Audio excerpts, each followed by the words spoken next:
Yeah, that's better. That is better. I'm not gonna be able to really read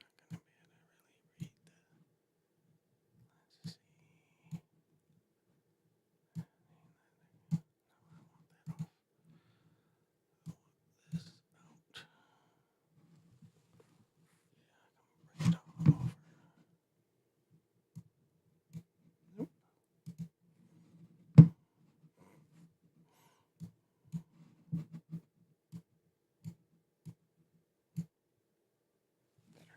All right, let's get started. It's going down like this, motherfucker.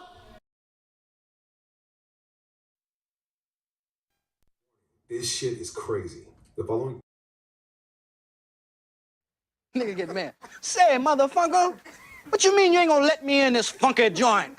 Much money I done spent in here, nigga. I knew your mama when she was horn. Hump, baby. Shit, bet I do it over time. Say that, nigga. Shit. Bar, bet the bar, off time. Shit, boy, I'm trying to make me some money. Boy, I'm hungry as a hog need. Slap Jesus. Shit, gotta be a Jesus, cause too many black folks. Hump, baby. Shit, bet I do it over time. Shit, boy, I'm trying to make me some money. Limousine, and every time I'm seen, I got to be clean. My bitches. You saying you can't control your bitches? What? You knew I was crazy. Why would you do stuff to make me act crazy, then complain about me being crazy when you knew I was crazy?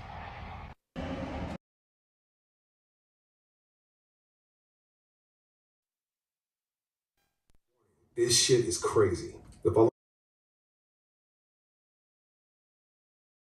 For what he has, he says that the only way that we can solve our problem is to unite together among ourselves, among our own kind, clean ourselves up, rid ourselves of the evils that we've become addicted to here in this society, and try and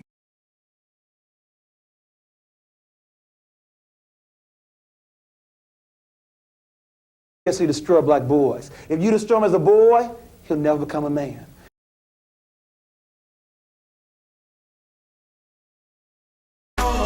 This ain't loud enough. I'm still trying. This ain't loud enough. I'm still trying. I just left a lot in this bitch. I'm finna hit the shop in this shit. You hear what I said? Yes, bitch, I heard you. I'm pretending like I didn't. Well. Gotta get a piece of my.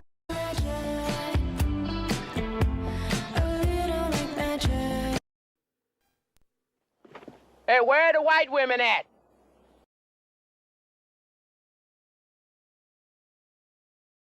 Joe Visa. He looked down, seen his feet. The nigga went berserk, killed the monkey, threw the bat out the window, start kicking that bitch in the air. Say anyway, but I will.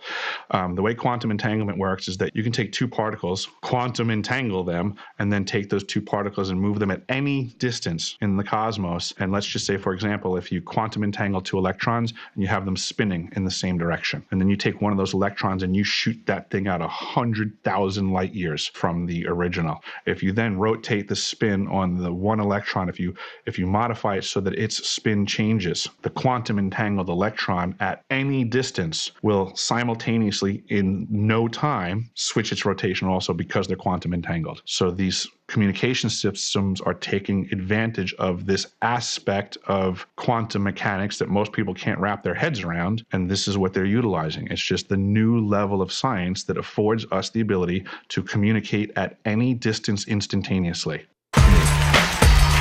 You don't understand. It's cool enough just being cool, like I am. Group of you together, you never can tell who's who.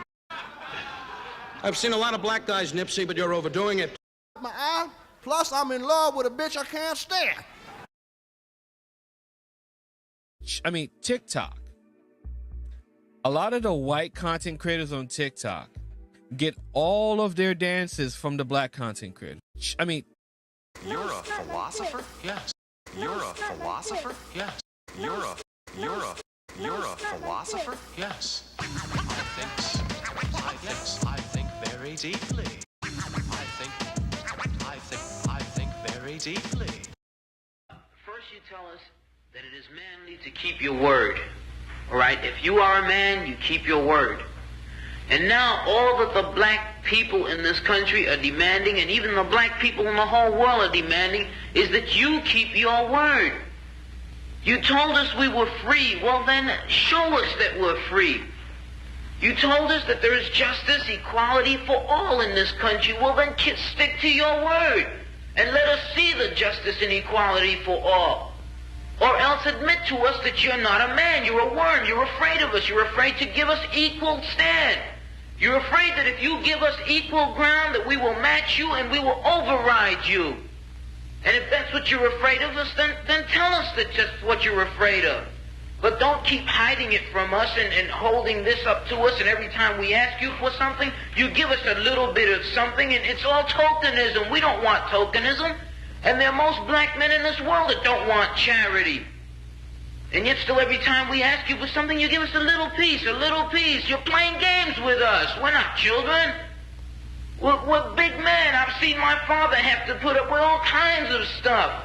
He was a big man. He raised a family. He went down south, and he had to go around to the back door with his wife. We're not asking for anything. We're not asking for any favors. All we want is what's ours. Now, there are many black veterans who are coming back, and they're mad. They're angry. Do you think that they're going to sit down through this? Our fathers didn't have the knowledge that we have. They sat through it. But there are other black youth that are not going to sit through it. We know about Che. We know about Fanon. We've read the books of our revolution. We've listened to Mao and his quotations. We know where we stand.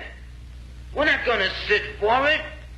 We're asking, and if we ask and we don't get, we're prepared to stand up and take it. If I ask a man, I tell a man I am hungry. I tell him I am cold. And I ask him to do something about my condition.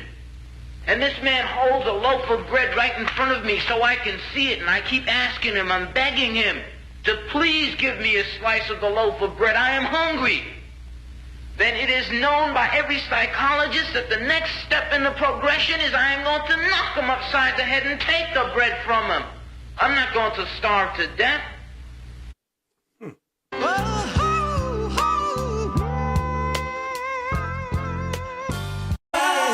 Dance with me.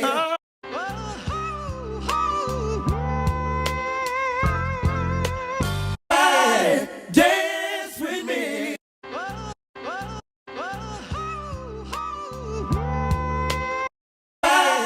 Dance with me.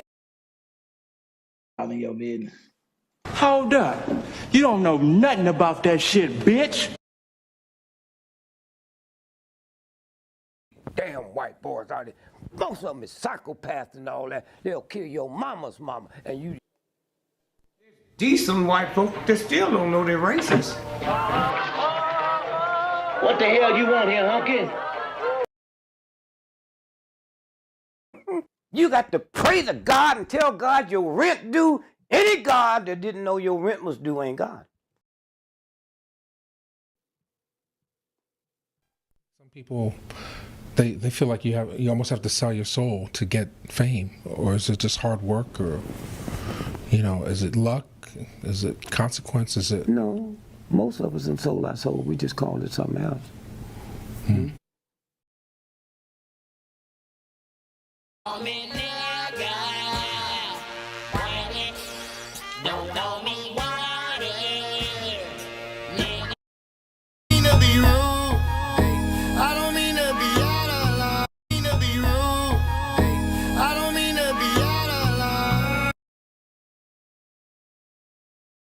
What's all that noise? Oh, that's just Daddy.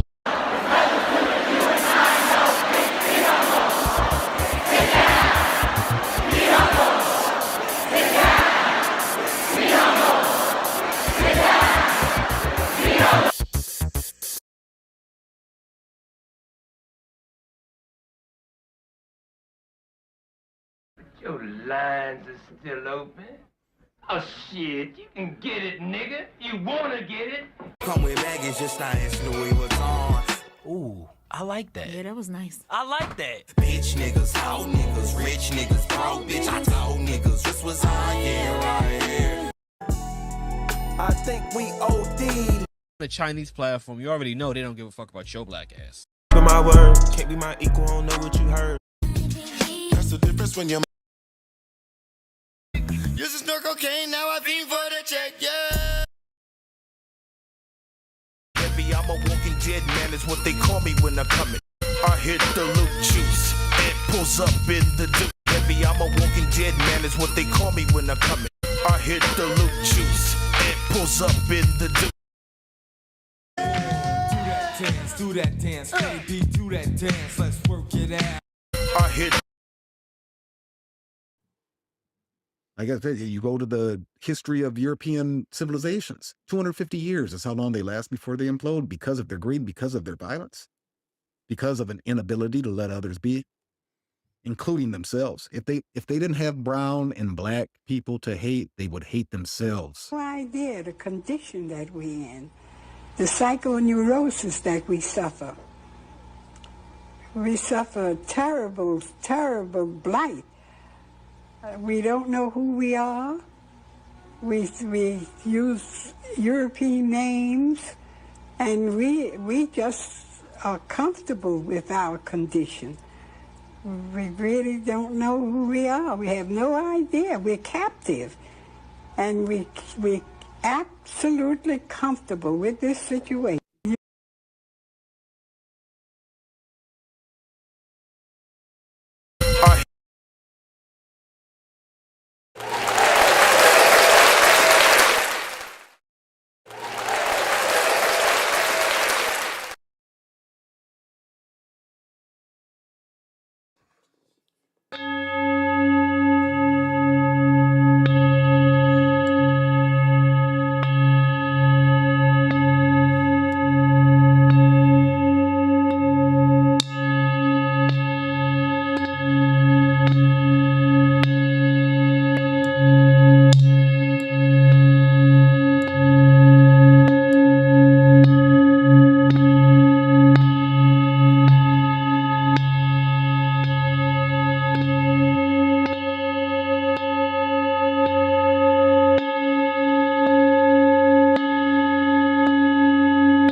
Greetings.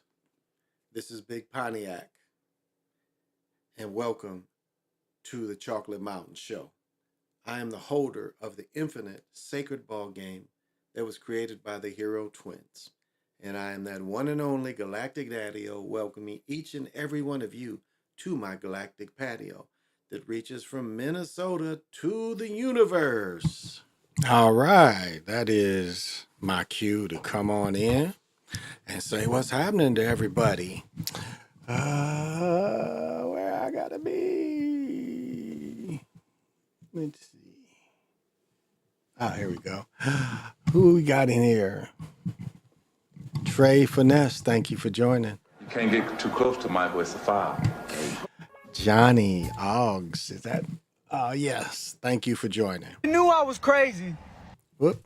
You can't get too close to Michael, it's a foul. Thank you for joining. And if you guys have never saw me before, this is Big Pontiac. We're going to give a commercial to Acid Blondies. I pay for them myself, but they call them Blondies because fistful of dollars, good, the bad, the ugly, Clint Eastwood is chewing on a little cigar like this. So, bust this bad boy out.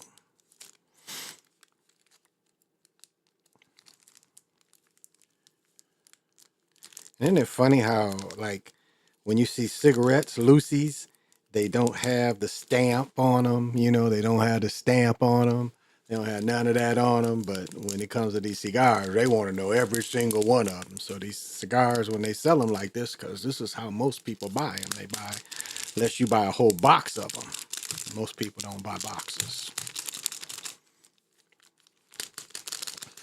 Most people buy them. Here we go, like this.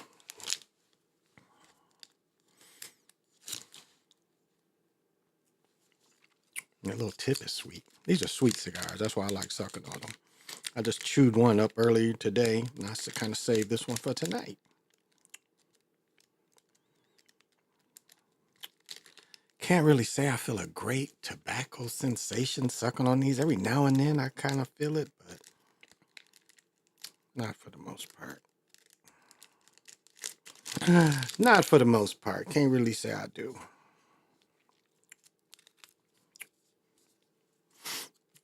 I can't say I really feel a difference between them.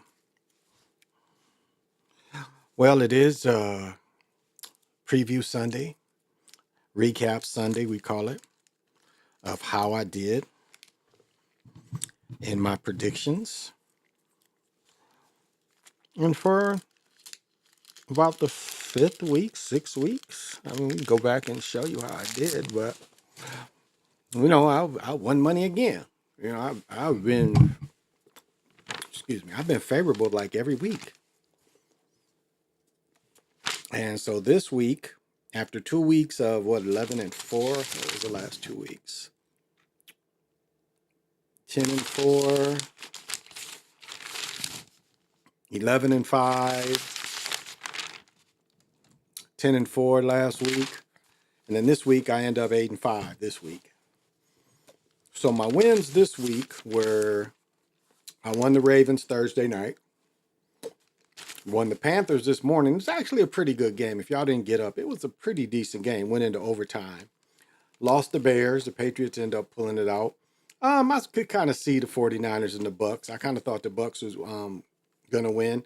The Chiefs and the Broncos, I just kind of went with the Broncos on a whim. No real. I got the Bills. Lost the Commanders. Steelers pulled it out at 1 point. Got the Vikings. And let me say, Donaldson, like now the second interception Donaldson threw was not an interception. It clearly showed that Drew dropped the ball in the end zone. When he dove for it, he dropped it, hit the ground, and they still gave it to him, which that was kind of some bullshit. Because he clearly dropped it. Clearly dropped the ball. Okay, so I lost the Falcons. Saints, I lost that one. I won the Chargers. I won the Cardinals. I won the Eagles. And I won the Lions. And we'll see how I do tomorrow night. So with those 8 wins, that would put me at 97, 98. No, 97. 97 and 50. Yeah, so for the year so far, I am 97 and 50. So far, pretty good. Who else joined me? Oh, Jamar, what's happening? Thank you for joining. You can't get too close to Michael, it's a foul. Yeah, Donaldson didn't play well at all today. He's not, and then, you know, he was kind of gun shy. He was really gun shy if you looked at like the second, like the third and fourth quarters after those last 2 interceptions. His touch was gone. He didn't have any touch. I mean, he struggled. Like a lot of quarterbacks was like that today. Just the touch wasn't there. But Donaldson, I mean, the touch was not there at all. The Lions game, Goff looked horrible tonight. What, 5 interceptions? Didn't he have 5 interceptions tonight? He looked horrible tonight. He really wasn't, you know, and you know, when you get into looking how they script games, a couple of them look like he just threw it right to the defense. Now, Donaldson made it look a little better. And again, they didn't score. One time he threw an interception. All he had to do was put a little air on it. Jefferson was wide open. And instead, he lost it. So he looked like he threw it short on purpose. So, you know, we saw a decent script again. And so that's that's expected on how they did. But I didn't think they would make Goff look so bad because I thought Goff was up for the MVP. He's been so consistent, and really like they played a week. Well, the Texans have a decent team. I've won with them. They have a decent team, but I thought the Lions had a much better team, and defensively, you know, when he hit his one-on-one with his receivers was getting open. He just was throwing bad passes. So a guy who has been so consistent up to this point, all of a sudden can't make a throw. Overthrowing, throwing interceptions. I mean, you know, when you get the bounces, that's kind of unfair. And I think that's what Donaldson's first one was, a bounce. It was kind of unfair. But yeah, so what's his name for the Panthers? He looked young. Young looked decent. He looked decent today. You know, they was able to pull it out against the Giants. Their last drive, he moved the ball down, and they was able to, you know, go into overtime, and then they got the fumble, and of course, you know, the dude fumbled like soon as they got it. Was it the Giants they played this morning? Who played the first game? Was it the Giants? Yeah, Giants and Panthers, yeah. And dude fumbled on like the 30-yard line. I think they was like, TV coverage has to end. That's what I got the feeling is like TV coverage didn't plan on having an overtime game, so they got it over quick as possible. That's what it appeared like to me. So, yeah, Goff threw 5 of them. I thought the game, yeah, that's what my wife was saying too. It's like she was so surprised they came back. But I think they was trying to kill his MVP aspiration so they can give it to Mahomes. Because if Goff keeps looking, I mean, Goff was like, what, 80, 90%, 80% on completions? I mean, he had some of them games, he only missed 2 or 3 balls. So, you know, so I guess they had to throw in this game to knock him out of the MVP conversation. So, and tonight I'm drinking Stigma THC. 10% THC, or yeah, 10%. And what I do is I pour one of these in a glass, keep it in my fridge all day because it's club soda, so it doesn't matter if it goes. There's no some such thing as it going flat.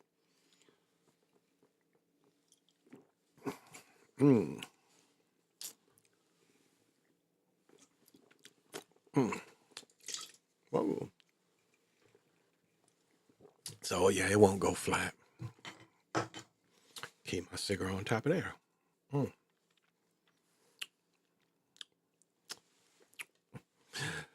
So I hope everybody had a enjoyable Sunday. I did. Didn't get really much chance to go out other than going to the stores.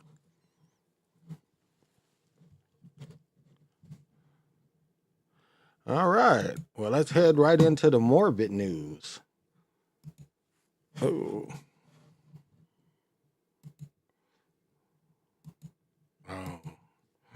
We're not. Oh, because this is up here, right? Oh, it's over here. That's why. All right. In the morbid news,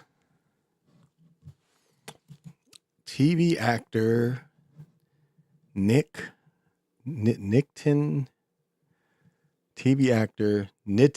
Chinen died. That girl too. Oh, okay. He's some foreign brother. He died.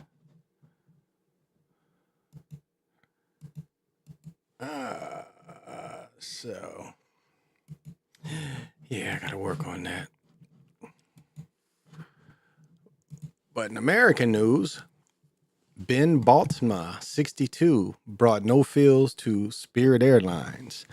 Article been revised following the correction. The earlier version of this obituary referred incorrectly to Mr. Baltzman's mother. So she worked for the commissary, who turned on a small money losing airline called Spirit into a profit making powerhouse. So the guy behind Spirit died, Ben Baltzma. He died.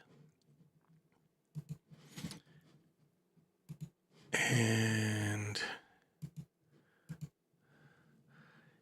Judith Jameson, renowned dancer and artistic director, died at 81. So Judith Jamison, internationally acclaimed dancer, and later served artistic director for Alvin Ailey American Dance Theater for 2 decades. They died. She was 81. She died after a brief illness. And see, they never tell how. She was originally from Philadelphia, trained ballet school of dance, starting at the age of 6. She joined Alvin Ailey in 1965 and served as most prominent soloist for 15 years before leaving to perform as a guest artist in other ballet companies and on Broadway.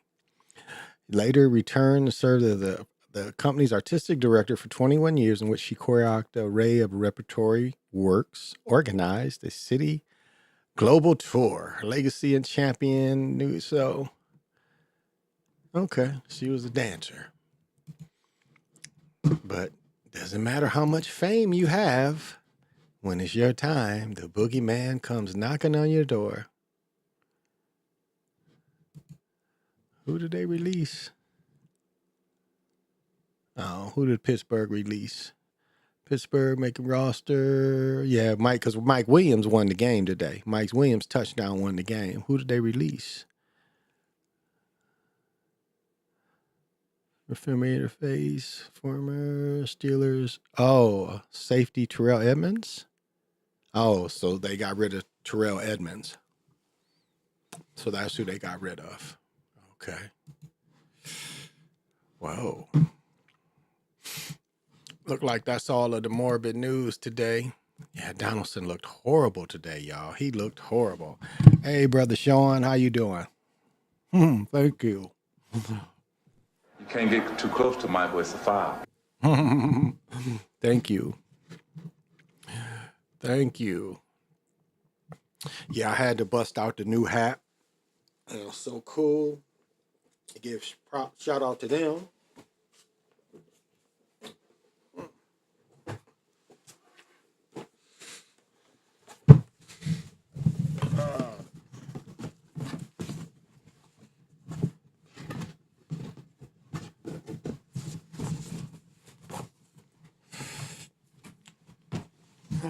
And this is a Stephen Land hat in the Bay Carolina blue color. They give you the cool little box. You see my other hats back there in shipping boxes because they make you pay for their boxes.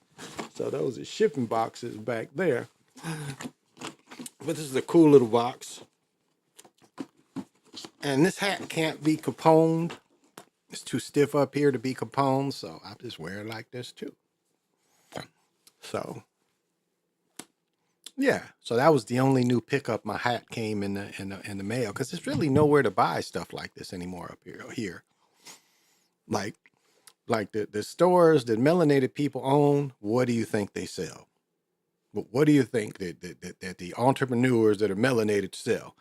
Now there's an African store that sells some cheap hats, and I mean really not really good looking hats. So, and there used to be a store here called Mr. Adams, I think, and they have since moved. So they're not here anymore. So place for me to, these, yeah, I like these, but they don't look like they're Gore-Tex. So, it's nowhere to really get these kind of hats unless you order them. So, in this winter, sometimes you got to put up the baseball hats. Can't wear the baseball hats. Did I get this one already? Ella Mae Jenkins, musician who found an audience in children, dies she was 100. Wow. Self-taught musician who defied industry norms by recording performance solely for children and doing it so transformed our marginal and moralistic gender into a celebration of diverse, yes, common humanity with songs like You'll Sing a Song and I'll Sing a Song. She died in Chicago. She was 100 years old. Wow. So she was born in 2000. She was born in 1924. I think my grandfather was born in 22. So she did children's songs and made a career out of it. A neighborhood is a friendly place. She wrote, you can say hi to friends passing by. A neighborhood is a friendly place. You can say hello to people that you know. A neighborhood is a friendly place.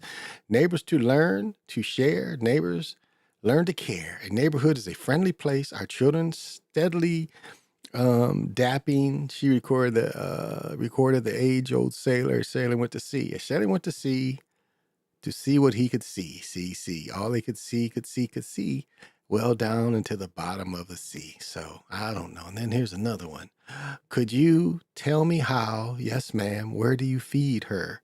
Corn and hay. What do you feed her? Corn and hay. Okay. Oh, she got more. This chick got a bunch of bullshit. Okay, so Ella Mae Jenkins. That sounds like something Richard Pryor would say. Ella Mae Jenkins. Well, rest well, sister. Rest well, sister. Iron 5, thank you for joining. You can't get too close to Michael, it's a foul. Thank you for joining. So y'all never heard of her. Oh yeah, they putting the screws to Rudy Giuliani, taking his bread,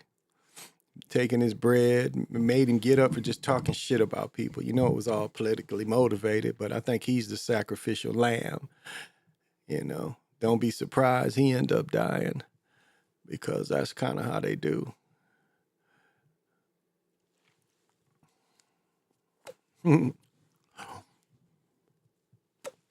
That is kind of how they do. Now, Charlemagne God says Trump won, dinner table issues. Harris had nothing to be ashamed.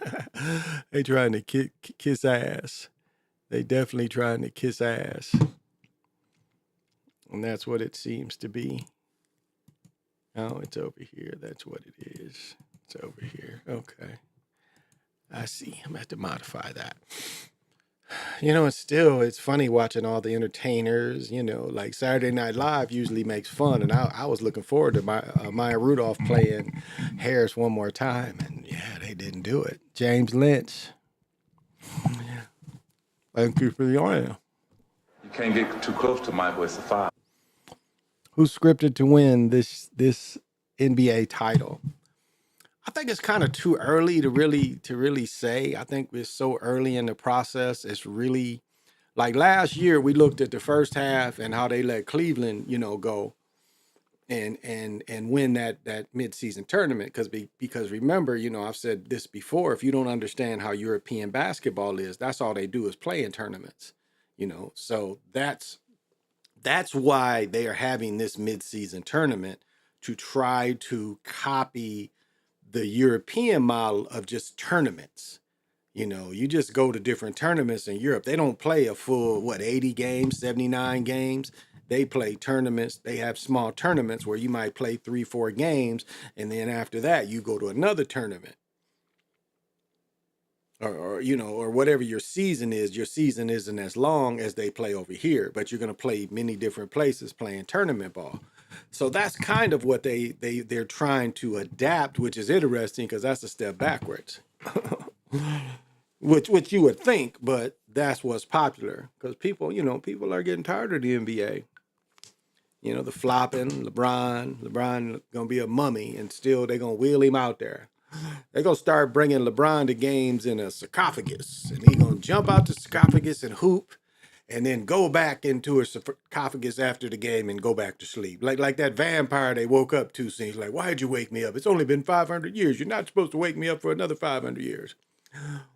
That's how LeBron going to be. They're going to make a big deal. All the music going to be playing and shit. And they bringing out his King Tut sarcophagus. And then he's going to, you know, bust out the bandage and start hooping. Yeah, the NBA ratings are down. Yeah. So that is why they have this midseason tournament. They're trying to find some life in this old product to make people into it again, because people aren't really into it like that. And you know, like the argument, a lot of argument is about Michael Jordan is expansion, you know, and we're looking at the full expansion. They talking about, you know, Seattle's probably going to get a team. You know, like all leagues would like football really wants a team in Europe. I mean, they kind of hated that NFL Europe died because I think the finance was there, and like, you know, teams in Germany and the team in England, them teams did well. So it was some of these other small countries that just didn't do as well to keep it going and paying the people. But other countries like American football. I mean, Super Bowl is still the most watched event. I mean, the only thing that compares it to it is the World Cup, you know, and that's not every year. You know, so that's the only thing that it really compares to. So,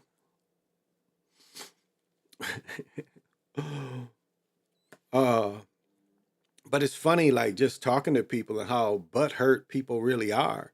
Like people really crying, really didn't want to go to work the next day. I mean, it's amazing. And here we are a week later, and people like, you know, they thought the Nazis would be out by now, and obviously the Nazis ain't coming. So it's like, what really was going to change for you?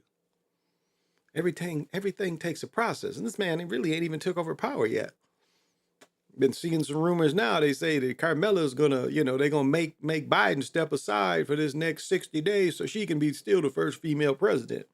Now, wouldn't it be a bitch? She become president and then she, you know, suspends everything and says, no, he can't take power. Now, wouldn't that be a bitch? After all that shit they talked about what he was gonna do, what if they did that? She gets in power and then decides that, you know, Trump ain't fit, and then put all these laws together, well, you know, to keep her power. Even though, you know, they lost the Senate and the Congress, so she would still be tied up, but you never know. She's a commander in chief. And we haven't had a real coup in this country since Kennedy. That was the real, well, I mean, you could probably look at Nixon as a coup too. The CIA went after Nixon. And so you can look at that. FBI too. FBI, CIA kind of went after Nixon, and which is interesting because the same people took down Kennedy took down Nixon. It wasn't all cut and dry that Nixon, you know, did all this illegal shit more than other people did. No. And you know, and I don't know if we should thank Nixon or curse him, because all the cheap junk out of China come from Nixon. Remember, we wasn't fucking with China like that after, which was interesting because in China, remember World War II, they was our ally.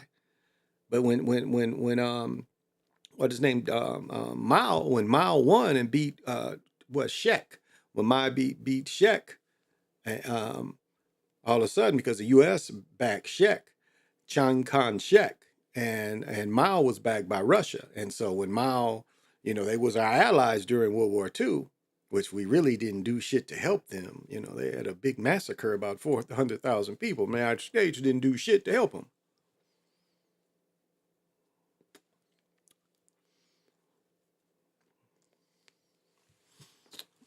So that's why we stopped fucking with them. In the 40s, you know, it was part of the Cold War shit for people. And then Nixon opened all that up. And what do we have today? I've said this many times, you know, during my youth, all the junk came from China. Japan. You know, the radios, you had a Panasonic radio, even some of them boom boxes. You look at Sony, you know, a lot of them boom boxes was Sony. Panasonic, the big boom boxes that people carried. So, you know, but now China makes all our junk. So that's why, you know, don't believe that they want to give that up. They do not want to give being up the world's junk maker. So they're more than likely not going to attack Taiwan. They're not going to now we're going to see, you know, because we know we had just let's see, Ukraine was hit with a bunch of drones. No. Ukraine shot a bunch of drones at Russia, like 60-some drones. And Russia claims they shot down so many, but you still saw some damage. And then Russia, again, that's what they're fighting. They're fighting drones. And then they claim that the Ukrainians claim that they killed some, and I think I read that Wednesday, that they killed some of the North Koreans already. Now, the way they said it, the which you know, is fucked up. How are you going to put these soldiers that really don't know the terrain? I mean, I've said this the other day. It's like anybody can read maps, but if you can't read the terrain, you know, I mean, if you're not familiar with it, it makes it tough. Hey, Nicole B, thank you for joining. You can't get too close to Michael, it's a foul.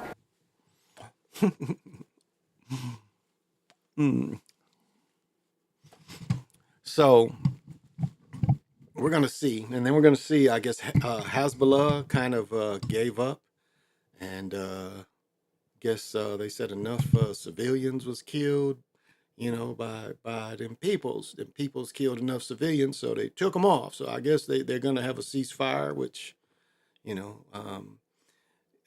have to look at the end game of them peoples. Their end game is to push everybody out of the country, but them.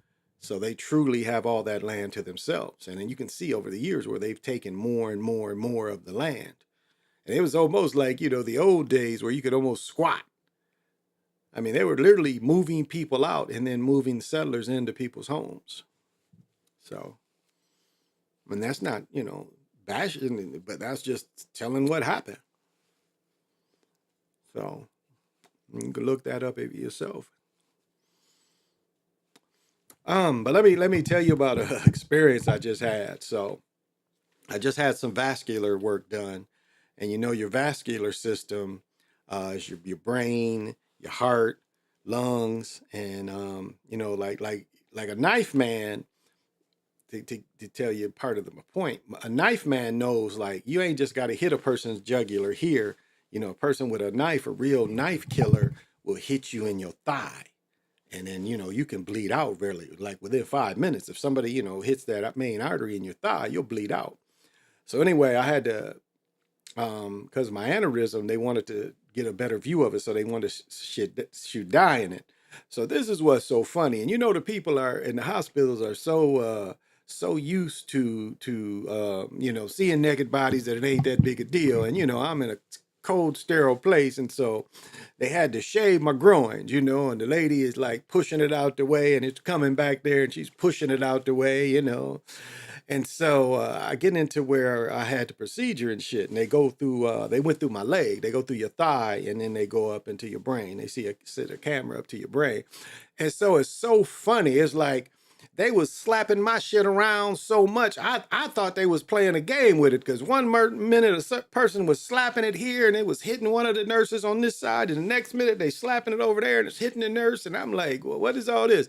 And then finally they take a rag and put it over there. It's like they push my shit up, they push my gown up, and then they just throw a rag over it to like keep it in place, I guess. So I was like, because I was like, almost like when you get hypnotized. I wasn't out. Like they asked me to hold my breath because you have to, for them to get it through here, you gotta hold your lungs. So they put the camera wherever the fuck goes into your brain.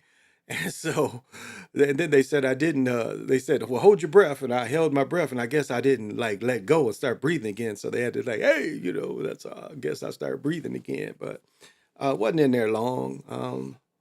I think the whole time I was in there 3-4 hours. So that was a good, that it was kind of a got good results, I guess, good results. But it was so funny. They was just smacking my shit back and forth. I was like, okay, I didn't know it was this kind of party. Oh, so yeah, that was kind of my week. And so I feel better, but like my best friend, he had shoulder surgery. So I'll go check on him probably this week sometime. But yeah, he had major shoulder surgery. So we both had surgery on the same day. His was a lot more severe than mine. And then no really big movies this week. I think something comes out next week. This is a Santa Claus movie. I think that's Santa Claus, Big Red One or whatever it's called. I think that comes out next week. And then Gladiator and Wicked come out the same time. So I'm pretty sure I'm going to see Gladiator. I just wonder how true, they're going to show Denzel being Africanus, because Africanus was a real Caesar. So we're going to see if they let him win. I'm thinking we're going to take an L on that. But in reality, Africanus became the Caesar. He became the emperor of Rome. So he was somebody that wasn't born in Sicily, Italy. He was born in Africa. So I think it was three Caesars that was also that was melanated and not, well, Mediterranean people, because that's what they make you forget, is that Mediterranean people ain't Caucasian people. The same way when you look at Greece, people from Greece, these people is from the Mediterranean. But yet they want you to think that this is all Caucasian people, when in reality, it's really not. It's more melanated people than Caucasian people. And that's, that's just the lie of history. They want you to think that that's all that existed. And I've said this before, that's the mud flood.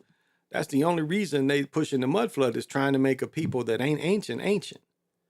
That's their whole thing. It's Aryan backed. No matter what they say, that's what they're trying to tell you, that there was an Aryan race that used to be on here that was European looking people, or the, what do you call it? The Asiatics. But them people, the Caucasus people, and they want you to think that that was the civilization that was before this civilization, and that they got defeated. But isn't that funny? If they got defeated, how did they regain power? So, El Dragon, Amaroon Khan, and the Calm, thank you for joining.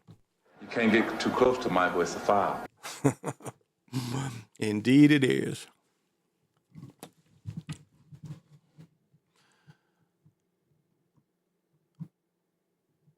Yeah, that looks like all the morbid news. Oh, Bobby Allison died? I thought he died a while ago. When did he die? Bobby Allison. Oh, and I saw Michael Jordan did not win. He did not win the NASCAR. I think, Buddy, what is his name? Penske. I think Penske won. So, wow. So Bobby Allison, stock car driver who won the Daytona 500 3 times.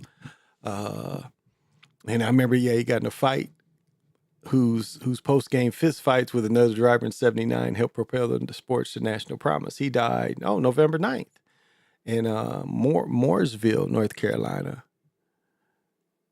Yeah, they never say how they die. They never say how he died, but you wouldn't even think that these old NASCAR people would be affected, but they are.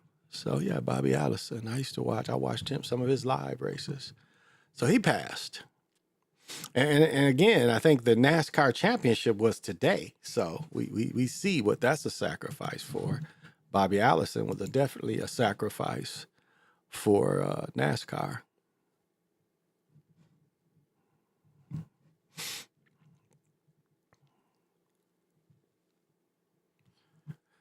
Yeah, it looks like that's all the morbid news, other than the normal bullshit. And it's like, like people can be showed,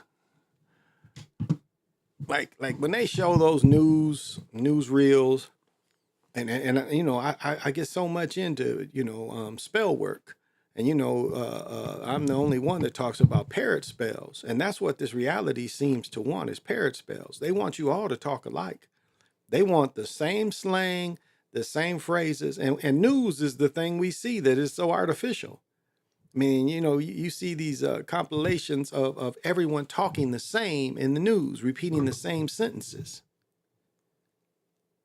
And so that is, a lot of brainwashing for the people. They want us all to talk the same, be the same. So, the game of life. Thank you for joining. You can't get too close to Michael, it's a foul. Thank you for joining. But that's what it all is. It's and so you have to be, like, even yourself, you have to be very careful. And that's one thing that like when you get into Facebook and it's all words, you have to understand when people are sending spells. So I had to tell the young sister, she was like tripping on talking about a dude having a baby over 40. I'm like, baby, I'm 50 and I had a child. My brother had 2 children after 50. And then she kept sending spells, which I don't think she meant to send spells, but that's what she was doing. So I had to block her shit, and I ain't wish no harm or negativity on her. But, I was just like, okay, you sending spells, honey. Talking about I ain't gonna make it to her graduation. I ain't gonna see her graduate from college. Well, okay, if that's to be, that ain't for you to proclaim. That's for me and reality to proclaim. And so, but, it was no argument. She's like, okay, I'll give you a pass. So, and it's like what I told my mother's, my mother catches the blues this time of year. My mother's 83 years old, about to be 84 in a few months. And every year, she gets the blues during holidays Because where I'm from in Michigan, like when we would get together for Thanksgiving, it would probably be 15, 16 different families, if not more. If not 20 families on Thanksgiving. That's how many of us used to be, the Ampey family. This is of course on my mother's side of the family. My mother's side of the family is way bigger than my father's side of the family. And you know, and what was like what everybody was so proud of is that everybody, all the food that was brought was food that was grown on all Ampey land. So there was nothing that came from the stores. That didn't come until the 70s. But up until the early 60s, the mid 60s, everything that we shared on Thanksgiving came off the land. That's why it wasn't odd to have venison. And I've said before, until I got grown, we never put stars on the trees. We put pheasant feathers, and that goes back into, you know, American Indians. We put pheasant feathers on top of the tree, and the tree is German. I understand that, but we put pheasant feathers on the tree and not stars. That came much later in my life, at least. And so, you know, my mother's the last of her family. And that's, you know, that's you know, you like my great grandfather said, when I talked to my great grandfather, I was like, well, what do you miss the most? And he was like, you know, all my friends have died. And that's a hell of a thing. Like I watched the same thing with my dad. My dad always liked older, you know, he always was, his best friends were always older men. I was about to say he liked older men. No, but his best friends were all older dudes. And I'll, you know, watch them, you know, die one at a time. And, you know, I had an aunt and uncle. Well, I've had my grandmother, my aunt and uncle. So my father has two siblings that died, and everybody in my mother's family died. Both her brothers, her sister, and her parents. And so when you get 83, again, you know, if her parents was alive, they'd be in their hundreds. You know, 1915 would have been my great-grandmother's birthday, so, you know, she'd have been over 100. I think my grandfather was 1922, my father's father. And so, you know, with my daughter being only 13, like she's going to, and I, you know, she was kind of listening to me talk to my mother, but I told her, I said, you know, that's the other thing about you being, you know, younger is that you're going to see all your siblings pass before you do. And she said, that sounds pretty morbid. It does. But on the other hand, what's cool about it is a part of all of us will still be with her. And it's the same way with my mother and her brothers and sisters. A part of her is still, part of them is still with all of us. And then my uncles, my one uncle had a bunch of grandchildren. He got one grandchild. His great grandchild has 5 or 6. So you still alive. Blue Marvel, what's that now? You can't get too close to Michael, it's a foul. I'm sorry to hear about that. I'm sorry to hear about that. Blue Marvel, I'm sorry to hear about that. And so it's, you know, nothing to be morbid about, nothing to be sad. You just live life. You know, one day my mother's passed, it's just going to be me and my brother. My stepdad is still alive and my father's still alive. But of the family, you know, it's my mother and my brother, really, you know. But that's just life. You know, I've watched generations pass, my great-grandparents and all the people, my grandparents and all the cousins and aunts and uncles. Now my mother's generation, I'm seeing the same thing. And slowly, even some of my generation. And then just like with my nephew, and I have 2 cousins, like my nephew and 2 cousins, all, like 2 of them died, one 19, one, I don't even think he was 30 yet. And so we've had our share of tragedies as well. But that's just the cycle of life. And so, you know, like Richard Pryor said, you should have fun and plenty of it. And that's, you know, that's like what we just had was, you know, we saw fear from one side. We saw fear of so much change of the status quo. That's all they could teach you. That's all they could spew is just fear, fear, fear. It reminds me of They Live. Again, it's all they was talking about. You got to be scared. You got to be scared. And I'm going to say, you know, the Harris couldn't have won. She came into the race. They fucked up the democratic process for her to run. trying to keep Joe Kennedy off the ballots. So they put her up so she could lose. I mean, if you really understand, they put her up because they knew she would lose, and she agreed to pay the part. Now, my wife was telling me she was $20 million in debt. Like, some of these entertainers ain't got their checks yet, but yet they told you the day after she ran, or the day after she first said she was running, or Biden gave it to her, she had $1 billion. So you're really telling me in 100 days she spent $1 billion on TV ads, travel, food, and hotels? So do you see how they lie? She didn't have $1 billion. It just sounded good. The other part is, this entertainment thing. Like we just don't love entertainers anymore. We see too many fake flaws, and that they're not real, and that they do, like Dick Gregory said, they sell their souls and they call it something else, so they don't feel bad. But they still do. They still give away their energy. And there are probably things on this earth that don't have souls, but yet it's all around us. Ingrained. Watchers, if you want to call them. So now, they see that the fear didn't work. And these people see, and it's again, and that's the problem, is like what Democratic turned into and liberalism turned into is everybody thinking the same. You can't be a free thinker, you get criticized. If you don't agree to their side, you get criticized. So you can't be a free thinker. That's really what they're all about now. That's why all the fear programs. If there's too much change, it's gonna be so bad for you. Calling the motherfucker a Nazi and shit. I mean, it's just too much. Death is a transition into another life. Yeah, another reality. Yeah, it's nothing to be fearful. And it's more than energy never dies. It's more than that. It's like, if you look at the universe is so big and there's so many mysteries. So why would you fear anything that's just the next step to it?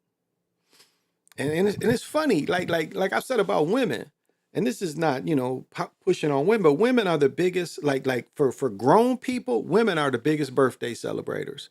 Man be like, okay, yeah, thank you. Yeah, let's go have a beer or something. But women celebrate birthdays hard. I mean, they really celebrate birthdays hard. Oh, it's my birthday weekend, my birthday, and it's like, but yet women are the main people that try to look younger and be younger. Like when a person gets all that Botox in their faces, it makes their faces longer. Their faces grow down. Like the woman they call the cat woman, because look at how big her face is and all the filler they got to put in their face. I had a friend, I talked about her before, very pretty girl, and she just turned 64. And she, no bags under her eyes anymore. All that filler in there. She don't look the same. And the way she looked at her age, she was beautiful the way she was. Now she looks kind of strange, And it's her, and, and people like that fake look. I don't really care for that fake look. I've had a lot of women approach me, but they got that fake look. I can't deal with them. I can't look at you all the time and you got all that fake in your face. I'm not really looking at you. I'm looking at something. I'm looking at somebody trying to hold on to something, instead of naturally saying, I'm going to get older and it's okay. It's okay I'm getting older. That's okay. But some people, that's just too hard.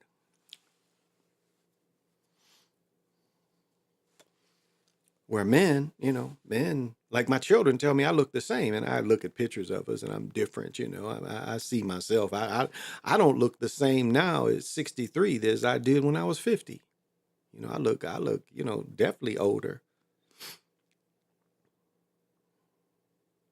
Now, I'll say for my mother, for being 83, if you saw her, you would probably think she's more in her 70s. I would say my mother looks younger than my stepmother, if you looked at them both, And biologically, my mother's younger biologically than my father. Biologically, my father, even though my father's 2 years younger, he is biologically older than my mother. She's a lot sharper. But again, you know, her side of the family, everybody stayed sharp as they got older. Hell, my grandmother in her 90s was telling me about shit she did when she was 20, 21.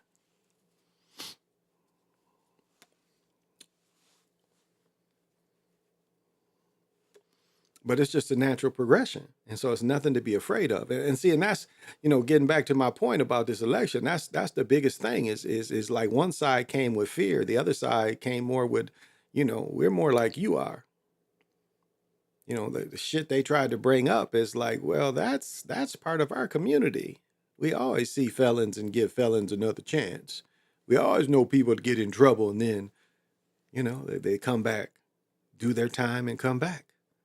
So we had no problem with that, but they wanted to make it a big problem. How can you then let all the other fellas? I mean, it's just like the crying and the boo-hooing and emotionalism on something that's happened your whole life.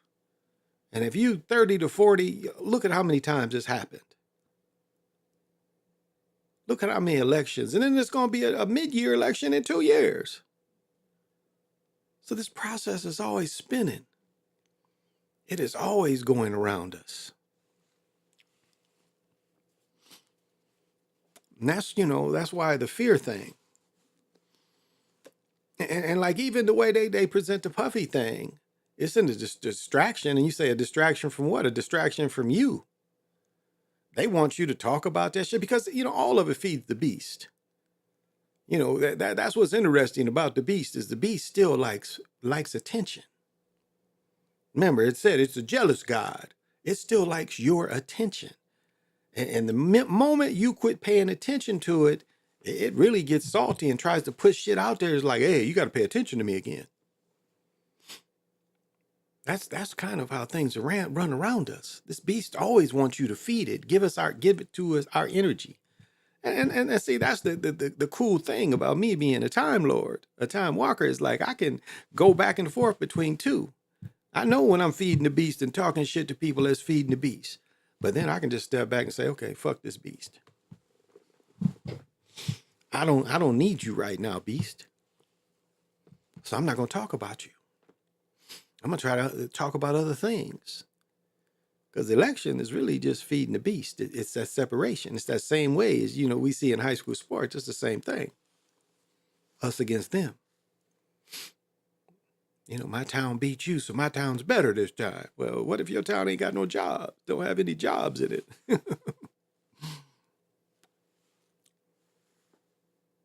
So, you know, this is what we're facing. And this is what you have to recover from. Because it's kind of a stress, you know, these last few years. And then especially you people that's disappointed. You people that are disappointed, you know, you've just went through some serious stressful situations. And I look at some of my cousins and it's like, wow. Like you people couldn't be more lost. And that's you know, it's like that's my only thing when I get into belief. Is like you can't believe. I believe in nothing. I know. And I said about Carl Jung, you know, he's like, do you believe in God? He's like, no, I know. And that's where it is what you know. That's what your gut instinct is, you know, your knowing is inside. What's innate. Like a bird knowing how to make a nest. Or something knowing that it's got an animal having a baby and know it's got to feed this baby. It already knows. It doesn't believe it can feed the baby. It knows it can feed the baby. It's something inside that says, I'm going to take this baby, put it right here or wherever it's got to go. Like the little baby kangaroo, it has this little thing that climbs up its navel and gets inside and grabs that tit. Because it knows. Animals don't believe. Now, animals get conditioned to know if you'll hurt them or not. You know, the same way like my plants. If you yell at the plants respond.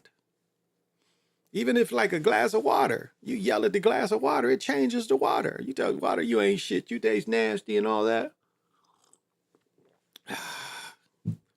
the water will respond to you.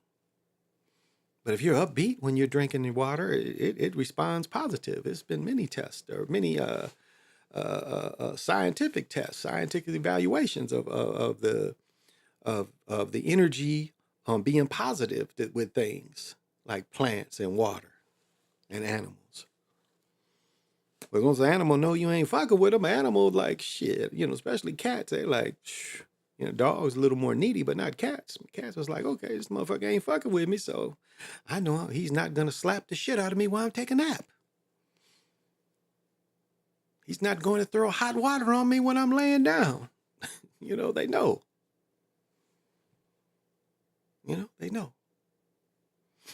And animals, of course, know good people. You see an animal and they don't like a motherfucker for no reason. You have to wonder, especially cats. Cats are really in tune and can really see wickedness. That's what cats do at night. They fight wickedness for you, the spiritual wickedness. Unless your house is set up, with a lot of protection in it, it's shit's flying around while you're in your dreams. It want to come in your dreams and, be something in your dreams so it can get a little attention. And most people don't put enough protection up at night. Even a simple dream catcher, It's little simple things you can do to protect yourself. Like I've told many times before, my grandmother was the first one to hit me to putting salt. As soon as she would have a door-to-door salesman come in and she'd listen to him, then she'd send their ass out or buy this shit, whatever. As soon as they went out, she'd tell me, go get the salt. Make sure when that motherfucker leave, spread that salt behind him. And she'd I didn't even burn any incense.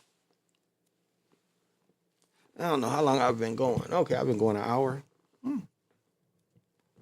Oh, man, if you guys don't mind, I think I will burn the incense. I bought some big ones, too. I ain't gonna burn these tonight, though. Maybe Wednesday night. But I'll burn one of these little ones. Sorry, clear some energies out.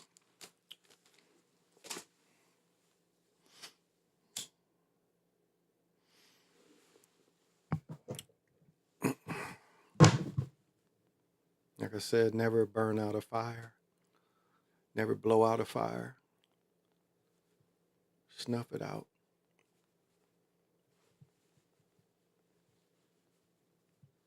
Try to make me lie, huh? Like a gag thing. All right. To the east, to the north, to the west, to the south, above, below, in the center. I think this is my strawberry cherry.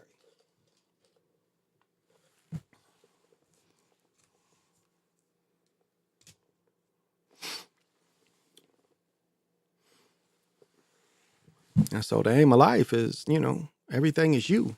The God is in you. The future is in you. Your safety is in you. Not from something external. It's up to you to do the work, especially if, you call yourself spiritual. I mean, there's work you have to do.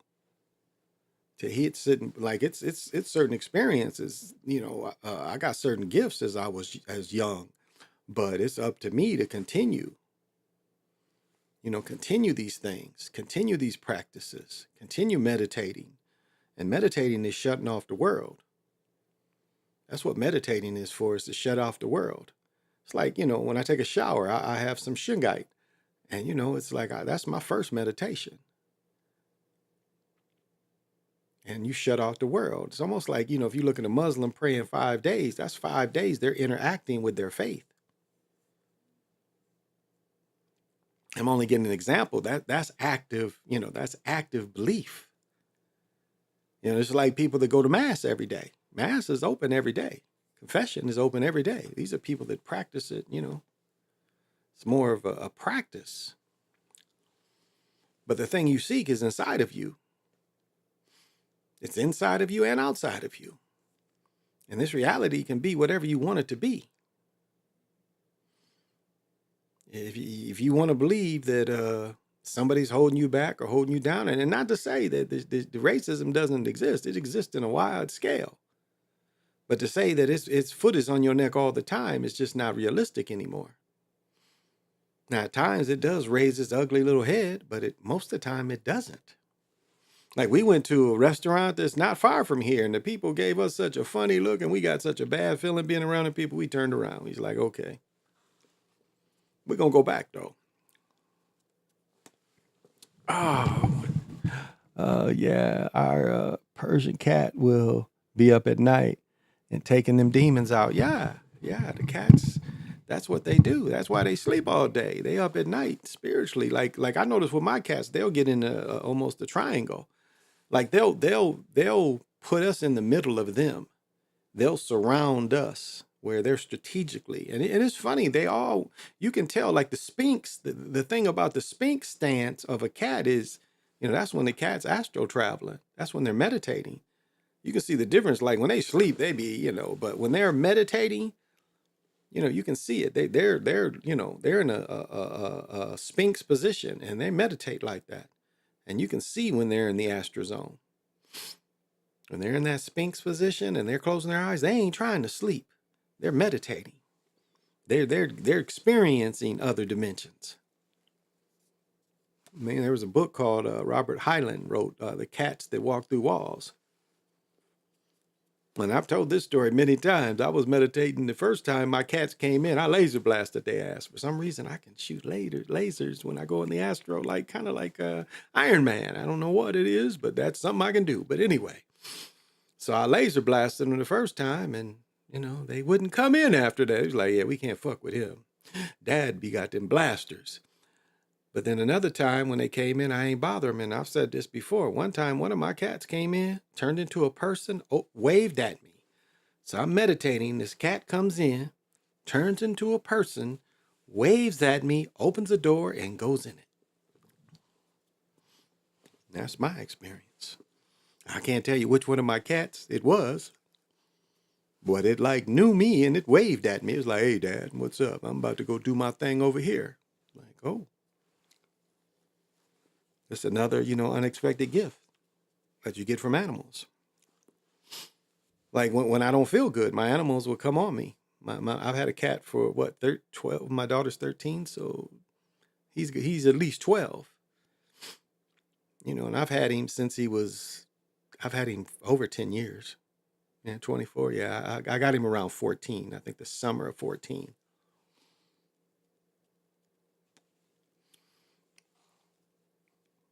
And when I get up in the morning, he waiting for me. Because I don't like him in the bed, because our younger cat, he just won't chill. The other two cats would come up and lay in the bed and wouldn't move. Not that younger one. He's stepping on our heads and stepping on our face. So he's like, yeah, all you motherfuckers stay out. Roam around and catch stuff for us.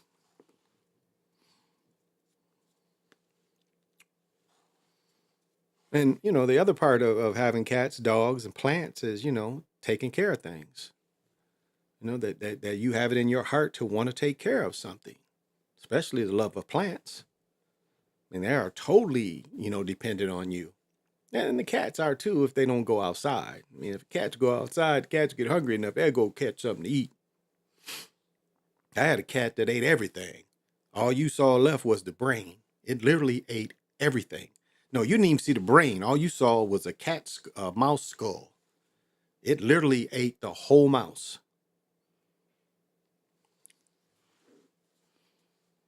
Now, cats that get fed, by their owners, they just kill them for fun. They're just fucking with the mouse. They're like, mouse, I don't mean to kill you, but you run around and shit, and I'm quicker than you, and I need to practice my quickness, so I'm gonna fuck you up. That's how cool cats are. Cats don't think we are good providers, so cats will kill a mouse and bring it right to you. It's like, here you go. I know you clean out my litter box, and I know you put that food in them bowls, so here you go. So that's why they give it to you.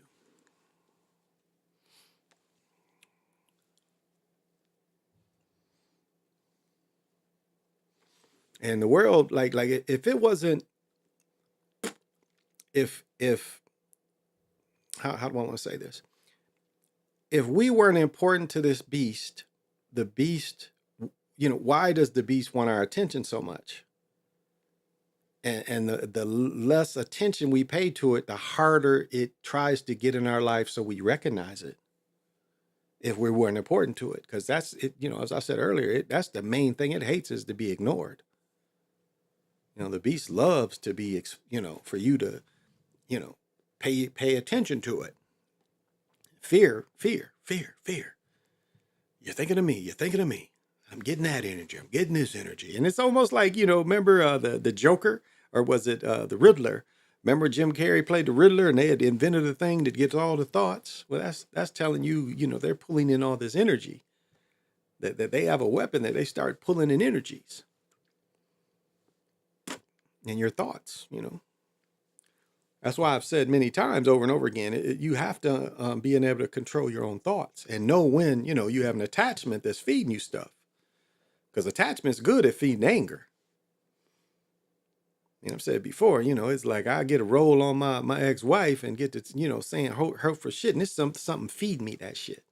Tell her you hate her. Tell her you don't like her. I mean, it's, I've talked about this many times, but it's still relevant. Because it still is the way this thing works. I mean, you get in an argument and a thought comes from out of nowhere to say to your person, because it's going to hurt them. Where is that coming from? Something fed you that. So it's not really your own if something's feeding that to you. I mean, I don't know if there's such a thing of mastering this reality, but it's a thing that you can control this reality. You definitely can control it. I mean, you have to be patient and you have to do the spiritual work and do the work to improve yourself the best you can improve yourself. And that's the thing about all this is it's a what they say, the never ending story. Because then when you die, the story don't end.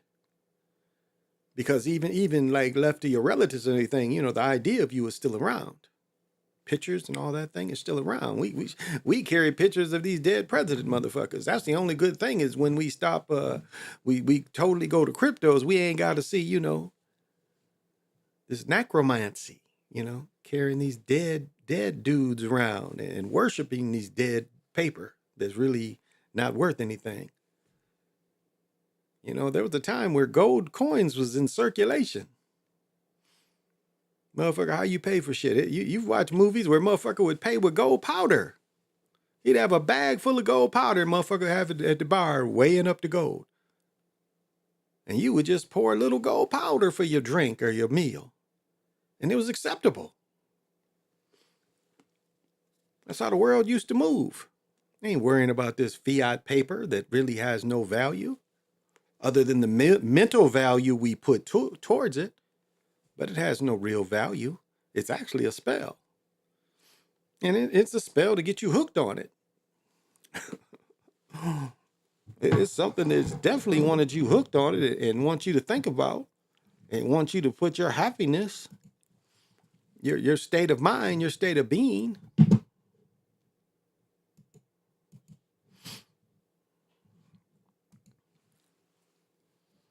It wants you to think about everything but you. That's the way this thing is set up. Don't think about you. Don't meditate. That's why it's so much negativity around channels like mine, the shadow banning and things. It's because again, people come positive and want to say that there's no reason to be fearful of this thing. They don't want that widely spread, nor do they want it widely taught. They want agents to teach. That's the way this is set up. They want agents to teach. They want people to teach you that's gonna be like buffaloes running over the cliff. And that's what we just saw a lot of. A lot of them Democrats went over the cliff. The buffaloes. One buffalo went over the cliff, the rest of them just followed. And that's what the Democrats just suffered. Again, there's no free thinking. And that's, I've said before, that's where the communism comes in. They don't want any free thinkers.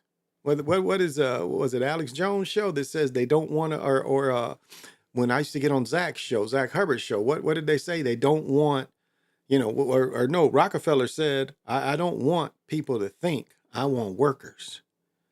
So they don't want you to be a free thinker. They want you to think the lowest and the easiest to program. Because if you're not a free thinker, it's easy for you to fall for their programs and live and stay under the programs. That's what is taught and that's what is wanted. They don't want the free thinkers. They don't want anybody different. They want everybody the same. They want you to all wear the same clothes. They want you to all wear the same shoes. And we thinking that we're making different choices. How many, when you go out, how many Nikes do you see? 1 out of 10? No, 10 out of 1. 9 out of 10. I go somewhere like the Mall of America, 9 out of 10 people wear Nikes. Or got Nike clothes on, Nike shirt.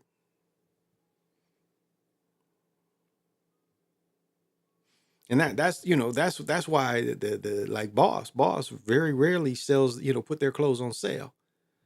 It's a scarcity that they want you to give you the impression. What was it called? Balenciaga? Balenciaga.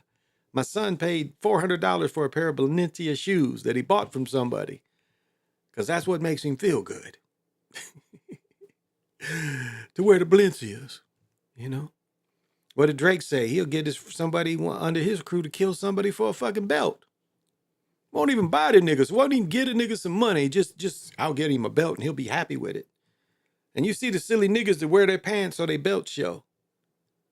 How silly is that? Like how silly is that? My belt, I've had my belt 5-6 years, my other belt that long. And it's like, who cares? Nobody cares if there's gold in your belt buckle.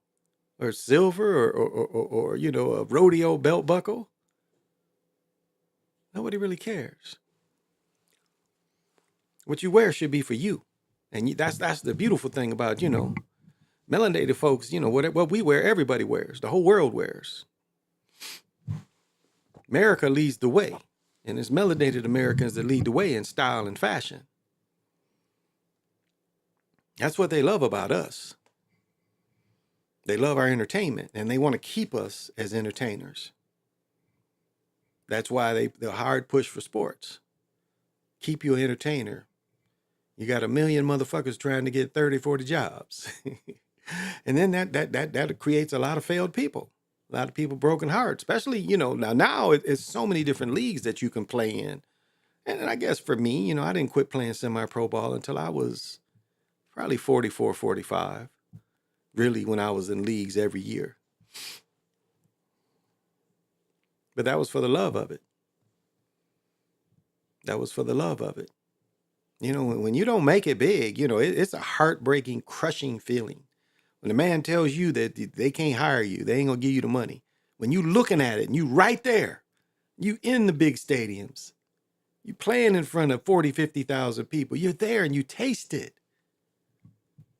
Then all of a sudden, they say, we can't use you. And you can never get back to that point. Yes, you can go play in all these other places, but you can't come back here. I tell you how sad it is for Shawty Vaughn. I think Shawty Vaughn is only 28 years old. He's been out of the NBA for 8 years. Win the NBA at 18 or 19. He played 1 year at UNLV. And it's been 8 seasons since they put him out the league. Now, he still plays. He goes around the world and plays. But the thing that and the thing that got behind him and pushed him to be a McDonald All-American, freshman of the year at UNLV, #1 draft pick by the Bucks. The year after Giannis got picked, he was the #1 pick for the Bucks the next year. So him and Giannis both kind of start at the same time. And then when you got to go live in another country and play ball because that's what you love to do, well, it comes down to you love it or you wouldn't keep pursuing it. There's somewhere for you to do your craft. And that's what's beautiful. I mean, a lot more opportunities now. But there's opportunities in a lot of different things. And that's what the people forget that, when they say, socioeconomical lack of opportunities. Well, there's always opportunity for someone to do something, especially with this. I mean, I ain't gonna knock anybody. It's like um, everybody's got their own message and their own thing, but some of this stuff is like, these people ain't even thinking. It's like some people want you to, give them some money. Not one day have I ever said likes, subscribe. I don't never ask for that. I'm gonna look the way I look and then say, I need donations. Some break, this all this equipment. I bought this equipment. I ain't asked for nobody to buy it. I do this because I like doing it. I like coming out. I like spreading the message. And the message is self-confidence and self-love. That's the message. No matter what this reality is, it all starts with you. You are the main actor in whatever's going on. From your point of view, where you are now, you are the main actor in doing whatever goes on and whatever is on in your life. And that's what lucid living is. You just, and that's what, when you get into the Book of the Dead, that's what I'm an old man, but that's what Mayat is. Excuse me, that's what Mayat is. My mastering Mayat means you've mastered all emotions, and what it requires is almost emotionless, as you just kind of go through everything, and you experience it. And it's like the saying, what the Gnostics say: even when it's good, even when it's bad, it's good because it's still life. And if I've said many, many times, that's why a man in prison wants life in prison instead of the guillotine. All of them would, okay, I got to stay here. Just don't kill me while I'm here. Let me die as an old man being here instead of you injecting me or cutting my head off or shooting me. In my lifetime, they've shot a few people. I think it was a dude named Gary Gilmore. I think they shot him in, they have a firing squad.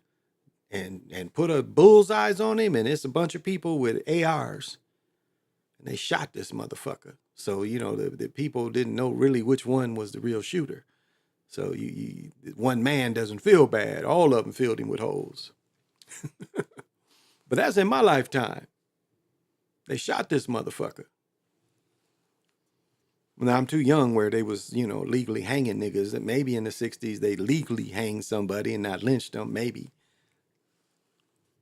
Not to my recollection. I mean, they've electrocuted people, gassed people. But all those people would rather sit in a cage than get gassed or get electrocuted. Because the key is just being alive.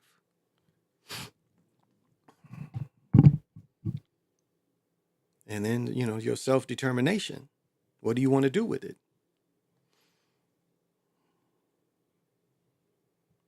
That's the key. It's like, what do you want to do with everything that you have at your disposal? What are you going to do with it? How are you going to find joy and bliss in your life? How are you going to love, and how are you going to be loved? Because love is supreme.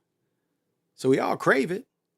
So like some dudes and some men, some women, they don't understand that they can't really love, but they crave the attention of love. I'll say that again. They can't really love, but they crave the intention of people loving them. Narcissistic people. The person that's in love with the reflection in the mirror.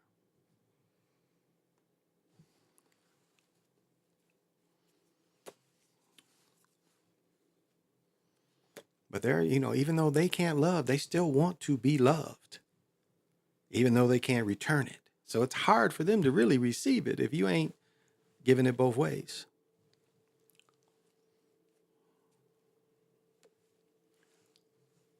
And I'll just say, that's the joy of having children is someone comes that, you do your job and raise them, but yet you love them unconditionally. You may have issues with them, and, some children is some fucked up people, but, if you've done your job well enough, your children will turn out the best they can turn out. But it's something that, you know, you love unconditionally from the time it comes. You didn't know that you could love something the way you love, especially a baby. I mean, that's a joyful feeling to go through. And I'm lucky I got to go through it 7 times.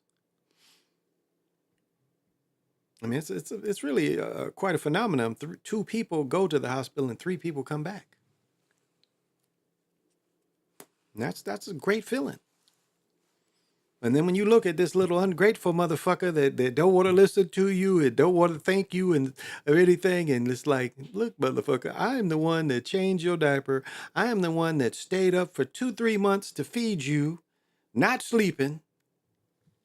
But none of that matters because they're much older now. You did your job. You did what you're supposed to do. You took care of them when they needed to be taken care of. So regardless of how they turned out and how grateful or ungrateful they are, you know, you did what you're supposed to do because that's just what we do as humans. We automatically take care of our young. And the beautiful thing is like, it doesn't matter if they're handicapped, whatever, you know, we are taught to love our children. And that's one beautiful thing about the world is the love with the children. I mean, how many people don't look at babies and still smile, or even small children and still smile, or still see, you know, you see the parents struggling with 2 or 3 little children, and, you know, you kind of laugh at it because you've been there, but that's life. They've got to go through it. The children got to do what they do. The parents got to do what they do. That's life.